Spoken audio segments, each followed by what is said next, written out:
Whoa! Check this out, guys. The classic Nokia 3310 is in pieces. Here is the part, and we're gonna find out what happened with the Samsung Galaxy S10. Check it out. The screen is fully shattered. Samsung Galaxy.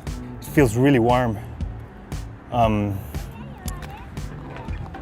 Here are the pieces of the Nokia 3310. We're gonna collect all the pieces. We have a little helper here.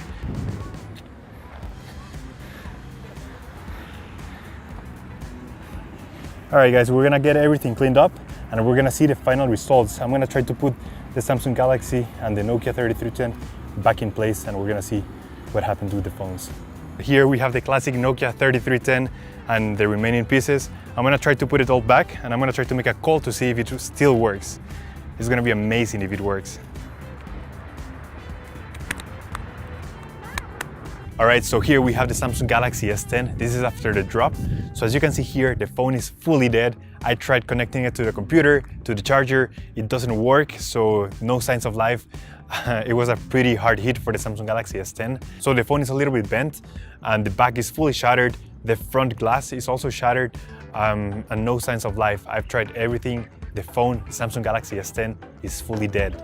So compared to previous phones that we have dropped from that height, we give the Samsung Galaxy S10 an extreme durability test score of 5.0. Now, on the other hand, we have the classic Nokia 3310 here. I put it all together, and surprisingly, the classic Nokia 3310 is still working. So I was amazed when I tried calling the phone and it still works, and I'm gonna show you right now that the phone still really works. So still, the strongest phone ever made, the classic Nokia 3310. This phone right here is a living legend. So there you have it, guys. Thank you so much for watching this video. Don't forget to click like, subscribe, because we have really cool stuff coming up. Follow me on Instagram, because we upload behind the scenes and everything that goes behind the cameras in Instagram. Thank you so much. My name is Christian, and I'll see you on the next one. Take care.